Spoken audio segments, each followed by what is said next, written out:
नमस्कार दोस्तों, मैं डॉक्टर मोहिंदर सिंह आपका कृषि गुरु चैनल में हार्दिक स्वागत करता हूं। आज हम एग्रीकल्चर का एक महत्वपूर्ण टॉपिक पढ़ने वाले हैं जिसका नाम है सोलर रेडिएशंस। सोलर रेडिएशंस होते क्या हैं? सोलर रेडिएशंस असल में लाइट का पार्ट होते हैं और वो लाइट इलेक्ट्रोमैग्नेटिक वेव से बनती है। अब ये इलेक्ट्रोमैग्नेटिक वेव्स जो हमारे काम की होती है वो कहाँ लाई करती हैं? इंफ्रारेड रेज के और अल्ट्रावायलेट रेज के बीच में रिलाई करती हैं और इस पोर्शन को हम क्या कहते हैं? विजिबल पोर्शन बोलते हैं, जो इन दोनों के बीच में रहता है। अब ये सारी बात क्या होती है, जो सूरज से रोशनी आती है, सोलर रेडिएशंस आती हैं, वो कुछ तो एटमॉस्फेयर से बैक चली जाती हैं, कुछ एब्जॉर्ब कर ली जाती हैं और एब्जॉर्ब करने के बाद उनको इरेडिएट का मतलब क्या हुआ? एक बार रेडिएशंस ली, उससे कुछ काम लिया, उसको वापस वायुमंडल में छोड़ दिया या वो हीट एनर्जी में वापस चली जाती हैं। तो जो जितनी 100% रेडिएशंस आती हैं सूरज से, वो वापस अल्टीमेटली चाहे बैक जाएं या इरेडिएट हो जाएं, वो वापस चली जाती हैं यूनिवर्स में। इसको क्या कहते हैं? इक्विलिब्रियम बैलेंस कहते हैं। अब ये अल्ट्रावायलेट रेज में 2-3 चीज़ें आती हैं कि लॉन्ग वेव रेडिएशंस कौन सी होंगी।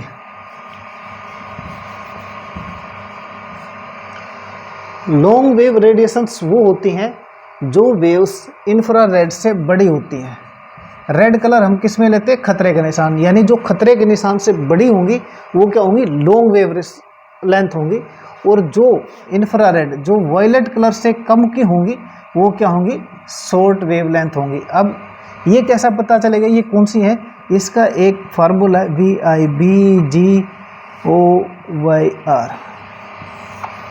ये 7 रंग होते हैं। जिनकी वेवलेंथ R से बड़ी यानी रेड से बड़ी होती हैं वो लॉन्ग वेव्स, जिनकी विजिबल रेज में वायलेट से छोटी होती हैं वो कौन सी होती हैं? Short wave radiations.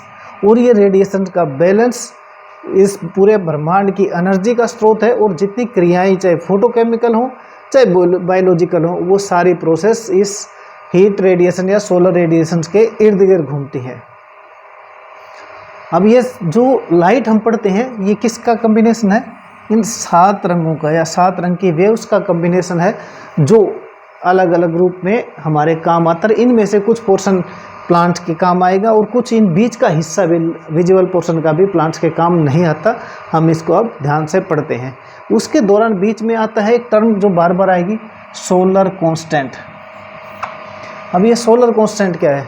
ये पृथ्वी की सतह है, ये इसके ऊपर इसके एटमॉस्फेयर है, ये सन है। जो सन की रेज एटमॉस्फेयर के तल पे परपेंडिकुलर गिरती हैं, यानी जो यहाँ गिरेंगी, जो रेज यहाँ गिरेंगी, वो क्या कहलाती है? सोलर कांस्टेंट कहलाती है। और ये डिस्टेंस सूरज की और पृथ्वी की एवरेज रहती है। उस टाइम पे जो हीट एनर्जी, जो सोलर रेडिएशंस एटमॉस्फेयर के टॉप पे रीच होती हैं, उसको क्या कहते हैं? सोलर कांस्टेंट कहते हैं। या इसको हम ये भी कह सकते हैं कि solar radiation is defined as the rate of solar radiations received perpendicular to the top of atmosphere at the average distance between the sun and earth. इसे क्या कहेंगे हम? सोलर कांस्टेंट कहेंगे। अब आती है एनर्जी बजट की, और एनर्जी बजट किससे बनता है? सोलर रेडिएशन से। तो एनर्जी बजट क्या होगा? एनर्जी बजट वो होगा सूरज से जितनी हीट, लाइट, या जिसको हम सोलर रेडिएशंस कहते हैं, उनका होता क्या है, वो 100 के 100% इन्वायरमेंट में मिलती कैसे? ये सूरज है, सूरज ने 100% इंसोलेशन किया यानी एनर्जी को इमिट किया। जब तक वो एटमॉस्फेयर के, अर्थ एटमॉस्फेयर के ऊपर तक पहुंचती है तो उससे पहले 6% तो एटमॉस्फेयर द्वारा रिफ्लेक्टेड कर दी जाती है। और जब ये सोलर रेडिएशन नीचे की तरफ आते हैं तो क्लाउड्स भी आएंगे। 20% क्लाउड रिफ्लेक्ट कर देते हैं सोलर रेडिएशंस को, और 4% अर्थ से रिफ्लेक्ट हो जाती है डायरेक्ट, जो बिना सीधी आती है, टकरा के सीधी सीधी वापस चली जाती है यूनिवर्स में, स्पेस में। उसके बाद क्या होता है, जो ये नीचे से फिल्टर होती ये एटमॉस्फेयर से ज़मीन तक पहुंचती है। जब वो फिल्टर होते होते नीचे आती हैं तो 7% सोलर रेडिएशंस कहाँ प्रयोग हो जाती हैं? एयर के टेम्परेचर को रेज करने के लिए, जिससे प्रेशर डिफरेंस क्रिएट होता है और एयर का मूवमेंट होता है। 3% जो सोलर रेडिएशंस होती हैं वो क्लाउड्स ले लेते हैं और 16% एटमॉस्फेयर उनको एब्जॉर्ब कर लेती है हीटिंग के पर्पज़ के लिए। जो रिफ्लेक्शन है ये बनता है 30%, ये बनता है 26%। उसके बाद 54% सोलर रेडिएशंस हमारे पृथ्वी तक, हमारे वाटर तक पहुंचती हैं, ओशंस तक पहुंचती हैं। और टोटल रेडिएशंस का प्लांट जो होते हैं वो लेस देन 2% ही यूज़ कर पाते हैं अपने सारे फोटोकेमिकल या फिजियोलॉजिकल प्रोसेस को पूरा करने के लिए, जिस एनर्जी से पूरा ब्रह्मांड लिविंग सिस्टम चलता है। अगर हम इस पूरे एनर्जी बजट को देखें तो हमारे पास 100% यानी 100% सोलर रेडिएशंस आती हैं। 30 तो पृथ्वी तक पहुंचने से पहले ही वापस चली जाती हैं, 26 एब्जॉर्ब होती हैं, हीटिंग करती हैं, उसके बाद स्पेस में चली जाती हैं, और लास्ट में जो बचती हैं वो भी हीट के रूप में वापस वायुमंडल में, स्पेस में चली जाती हैं। तो ये कुल मिलाकर 100% जितनी सोलर रेडिएशंस आती हैं वो वापस यूनिवर्स में चली जाती हैं, स्पेस में चली जाती हैं। इस प्रकार हम कह सकते हैं कि energy can neither be created nor be destroyed but it can change from one form to another. तो ये देख लिया आपने, वो सन से एनर्जी आई, वो हीट में गई, वो लाइट के रूप में वापस चली जाती है। अल्टीमेटली वो जो 100% आती है वो 100 की 100 चली जाती है। इसको हम एनर्जी बजट या एनर्जी का इक्विलिब्रियम बजट भी कहते हैं। प्लांट को विजुअल पोर्शन के भी अगर फोटोसिंथेसिस करनी है तो ब्लू और वायलेट के बीच की वेवलेंथ चाहिए और ऑरेंज और रेड के बीच की वेवलेंथ चाहिए। इनसे ज़्यादा या इससे कम जो भी वो प्लांट के लिए क्या रहेंगी, डेट्रीमेंटल रहेंगी, प्लांट की डेथ का कारण बनती है। इसलिए विजिबल पोर्शन का केवल यही पोर्शन प्लांट के लिए फोटोसिंथेटिकली एक्टिव होता है। ये जो रिस्पॉन्स होता है प्लांट का सनलाइट के लिए उसे क्या कहते हैं? फोटोपीरियोडिज्म। और फोटोपीरियोडिज्म का हम क्या कह सकते हैं? The response of the plant toward the light is called as photoperiodism. और ये किसके होता है? जो डायurnal लेंथ होती है, यानी डे और नाइट का जो पीरियड की लेंथ होती है उसके ऊपर प्लांट का रिस्पॉन्स क्या कहलाता है? फोटोपीरियोडिज्म कहलाता है। और फोटोपीरियोडिज्म में क्या होता है? प्लांट मूव करता है, ओरिएंट करता है अपने आप को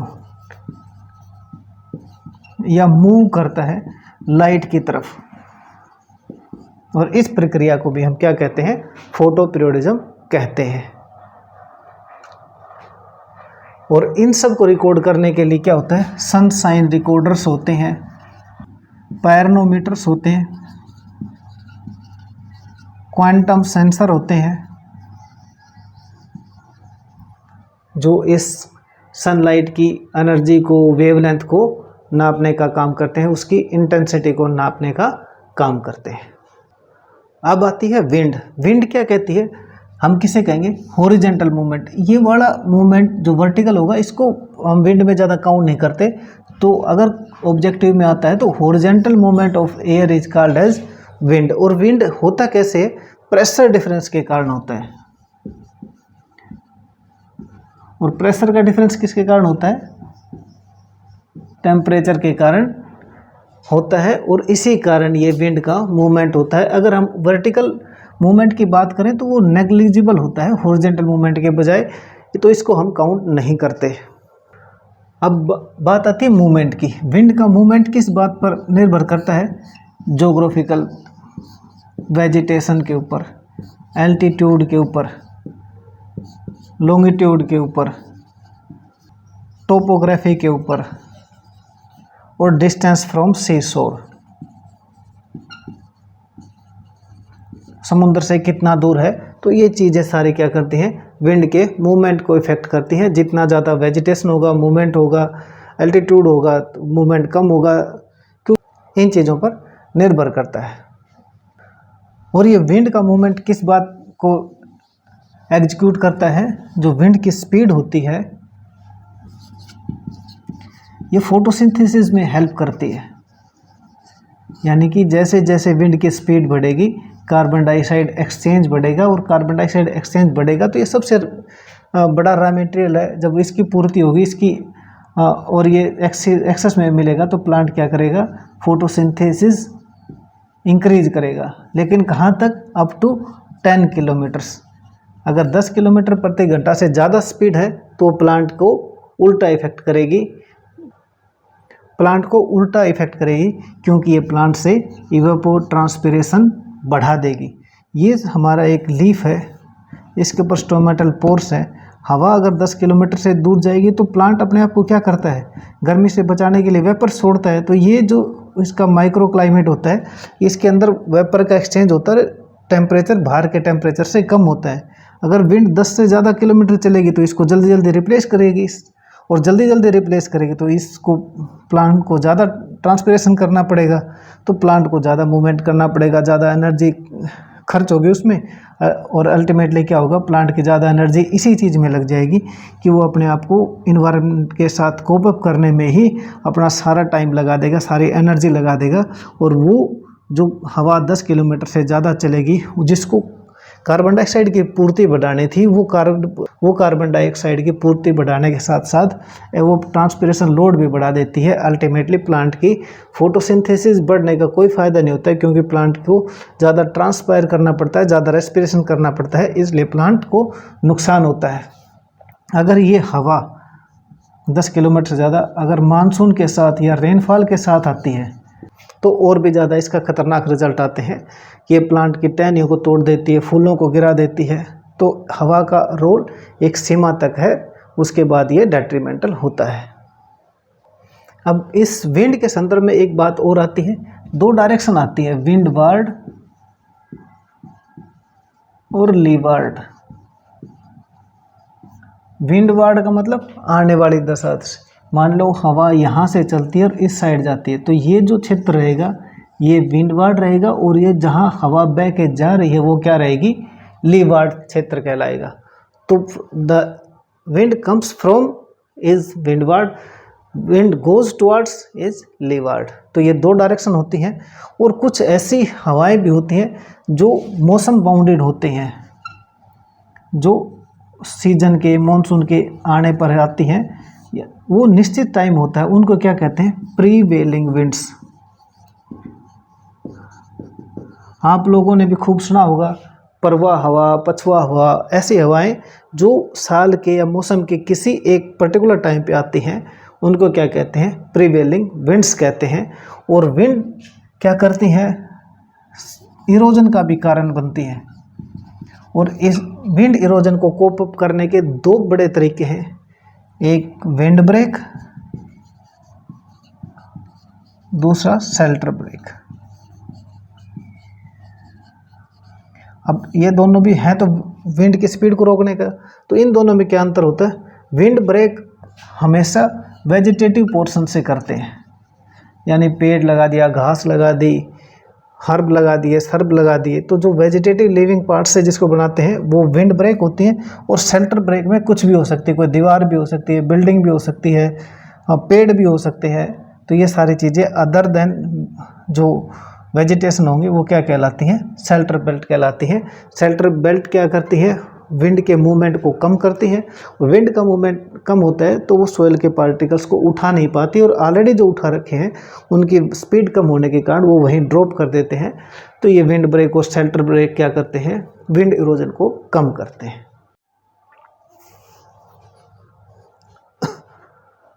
वो आदमी सियाना है पर सीरत अच्छी नहीं, मंजिलों की बात भी करता है पर उसकी राहगिरी अच्छी नहीं। वो बड़े इत्मीनान से बात करता है पर उसके दिल में शमशीर अच्छी नहीं।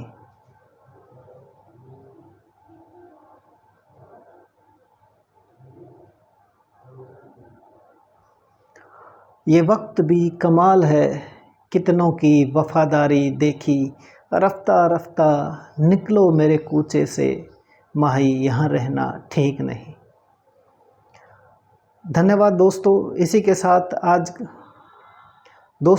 के साथ आज हमारा सोलर रेडिएशन इस दोस्तों इसी के साथ हमारा सोलर रेडिएशन और विंड का टॉपिक समाप्त होता है। अगले टॉपिक में हम